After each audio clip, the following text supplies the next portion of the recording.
Somebody here today has been crying over rejection.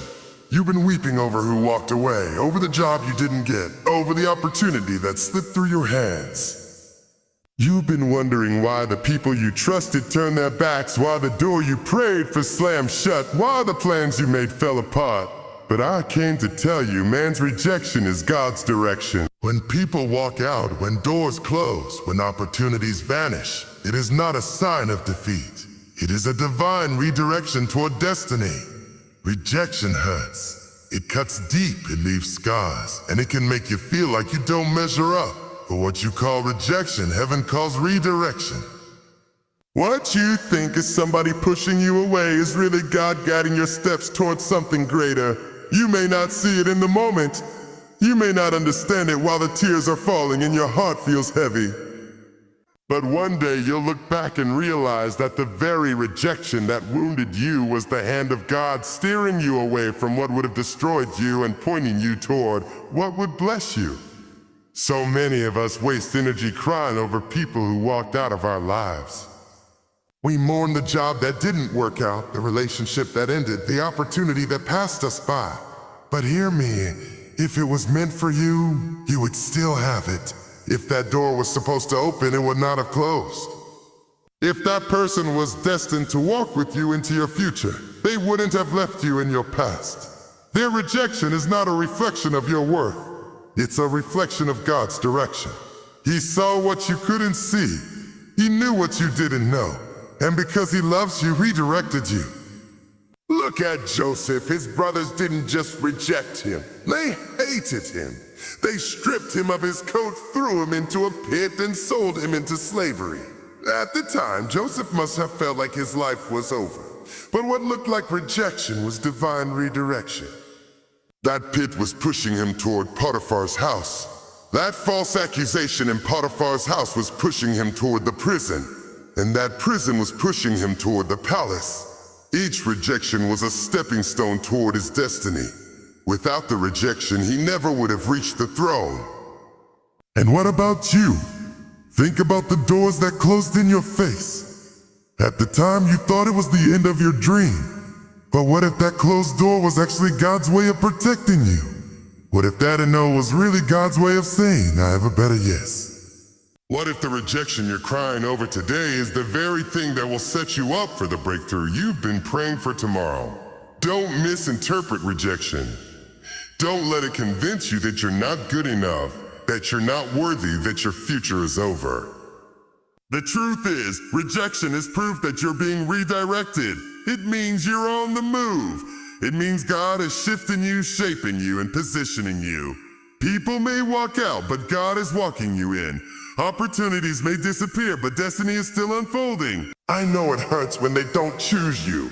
I know it stings when you're overlooked, dismissed, or cast aside. But stop wasting your tears on what rejected you. Start lifting your hands to the one who is redirecting you. Because when God is the one steering, you may not end up where you wanted to go, but you'll always end up where you're supposed to be.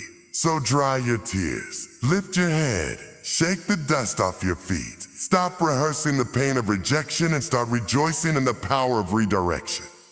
Because that no was not your ending, it was your beginning. That rejection was not your downfall, it was your setup. That closed door was not a curse, it was a compass.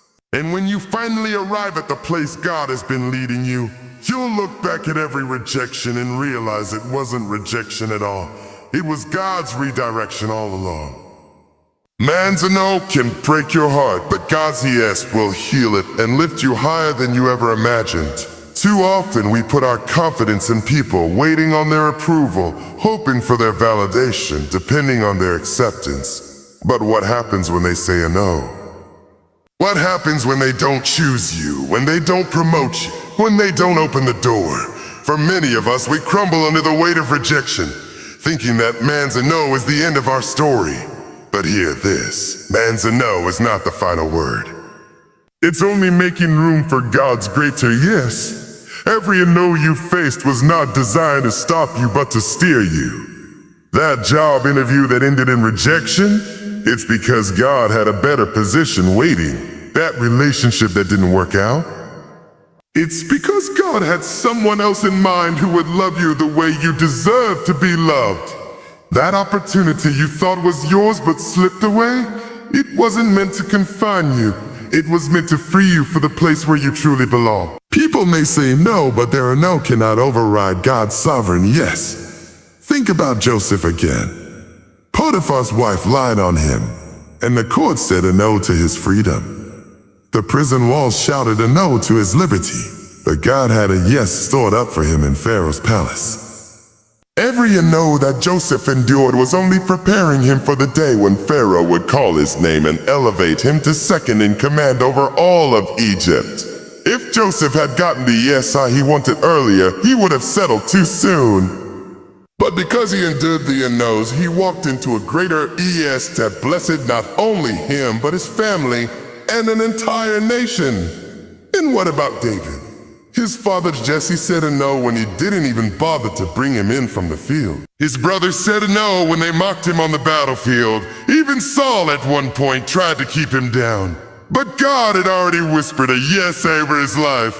The oil flowed and no now from man could stop the anointing from resting on his head.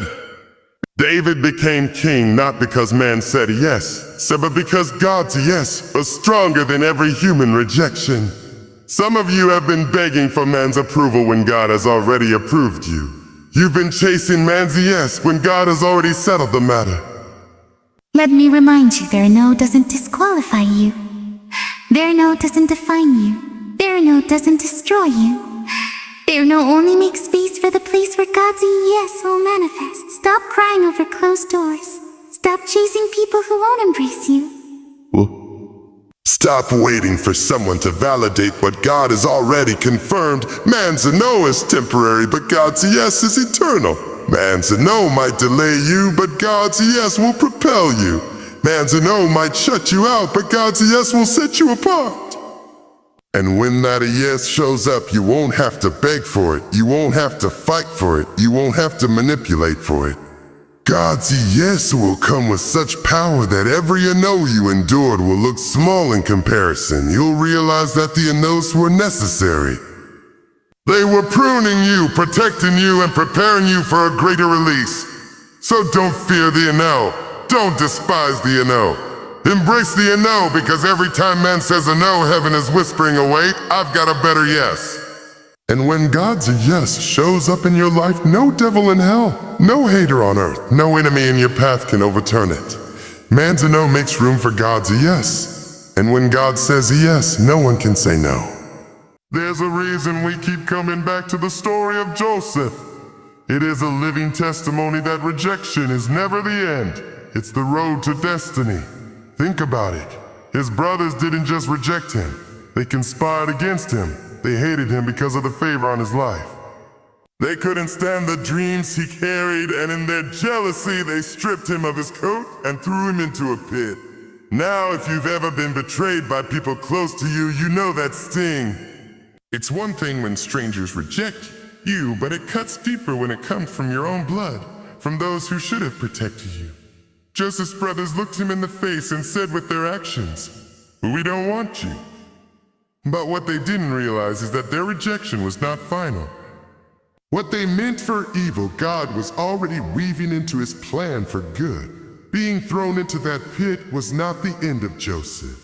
It was the beginning of a process that would carry him from rejection to rulership. Look at the progression. From the pit, he was sold into slavery in Potiphar's house. That was another rejection. He went from being a beloved son to being treated like property. But even in Potiphar's house, God's hand was still on him. Joseph prospered wherever he went because favor does not disappear just because people reject you. Favor is not canceled by human opinion. Favor follows you into the pit, into the prison, and ultimately into the palace. And then came another rejection. Potiphar's wife lied on him. She tried to seduce him, and when he resisted, she falsely accused him. Joseph was thrown into prison for something he didn't do, another no. Another door slammed in his face. Another season where it looked like rejection had won. But that prison wasn't punishment, it was positioning. It was there that Joseph connected with the cupbearer, the very person who would one day mention his name to Pharaoh. Don't you see it? Every rejection had purpose. If his brothers hadn't rejected him, he never would have ended up in Egypt. If Potiphar's wife hadn't lied on him, he never would have entered the prison. If he had entered the prison, he never would have interpreted the dreams that would one day bring him before Pharaoh. And if he had never stood before Pharaoh, he never would have been promoted to second in command, saving his family and a nation during famine. Sometimes the worst rejections are setting you up for the greatest elevations. Joseph's story proves that. What looked like a curse was actually a course. What looked like abandonment was actually advancement. What looked like betrayal was actually breakthrough in disguise. And here's the part that makes me shout.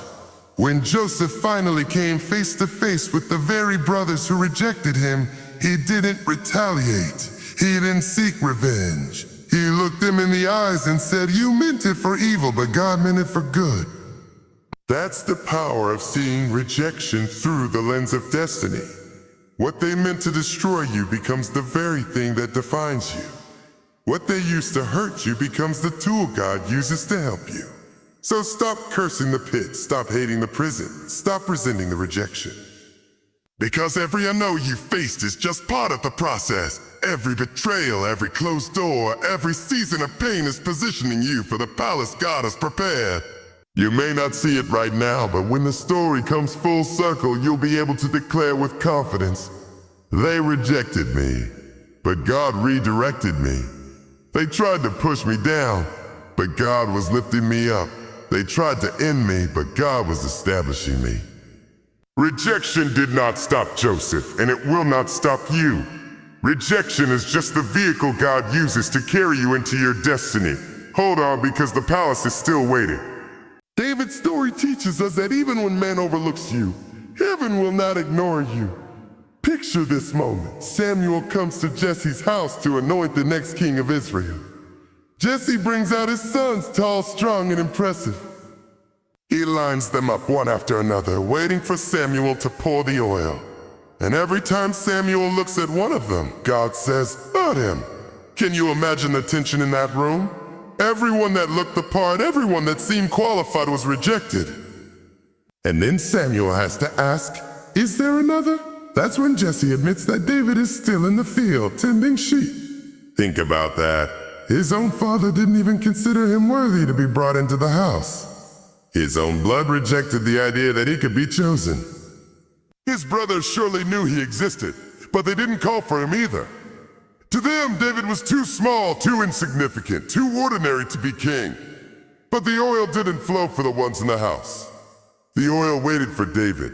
The anointing sat still until the one God had chosen walked into the room.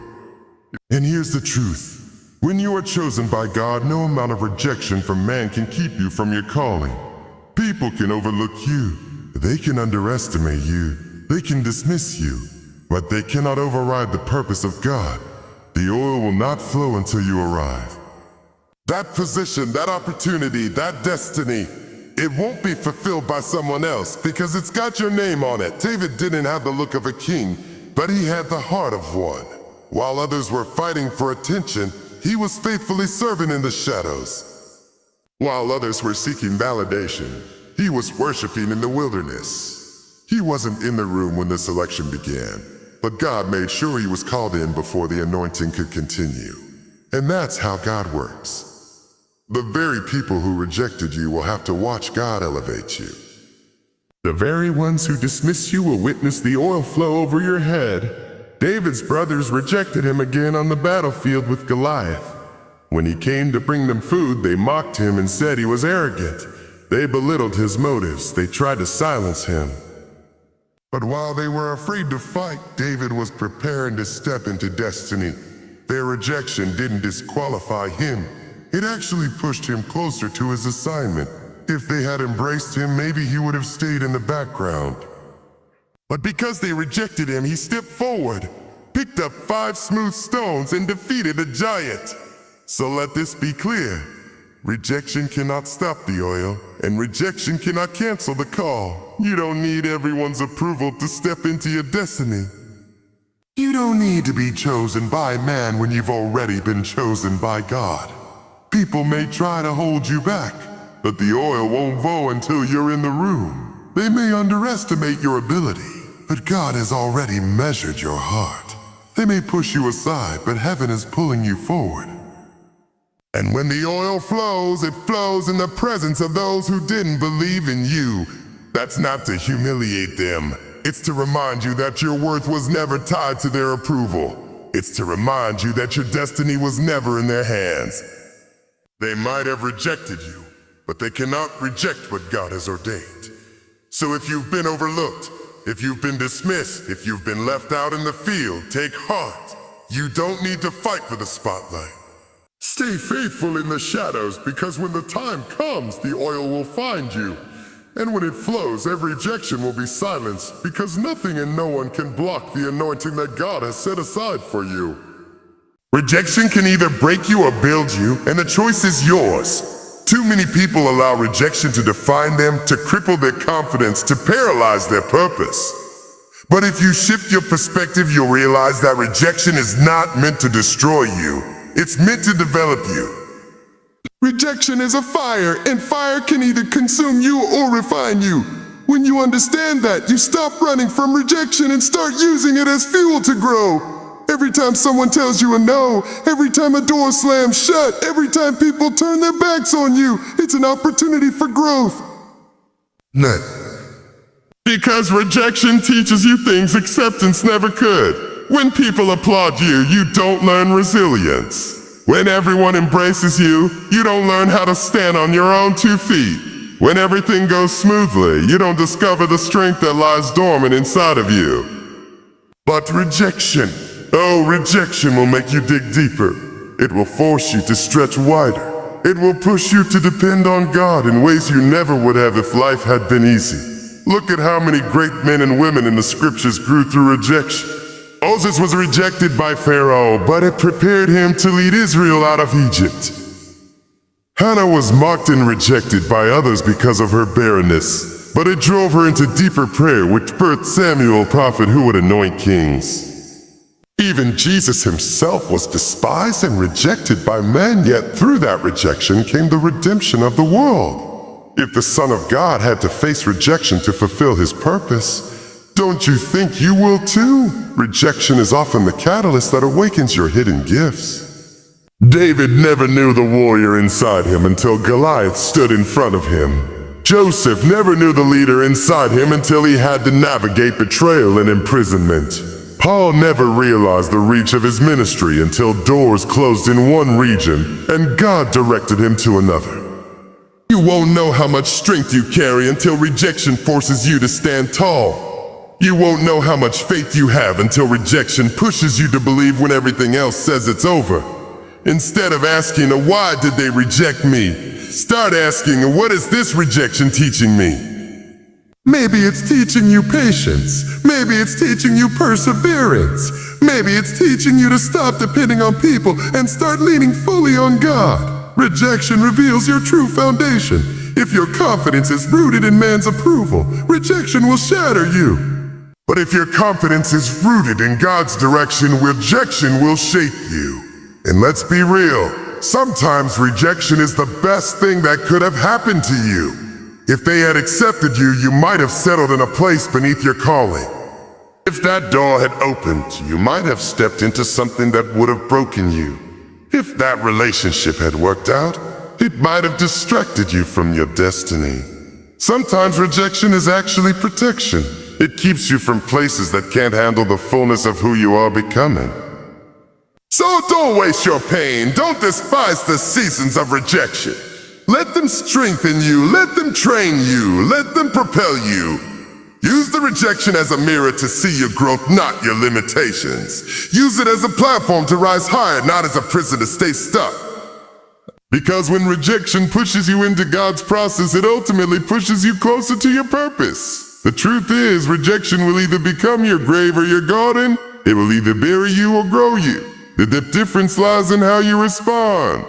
If you embrace rejection as a catalyst, you'll come out stronger, wiser, sharper, and more prepared for the next level. The pain of rejection is real, but the growth it produces is worth it. So the next time someone closes a door in your face, don't crumble, grow. The next time someone says you're not good enough, don't retreat, rise. The next time rejection stares you down, remind yourself, this is not the end, this is the beginning of a greater version of me. You don't need the approval of people to walk in the direction of God. You don't need the applause of the crowd to validate the assignment on your life.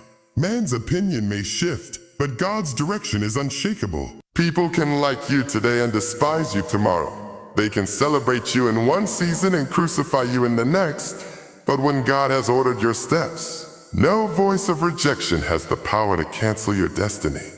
Think about it. How many times have we allowed the words of others to weigh us down?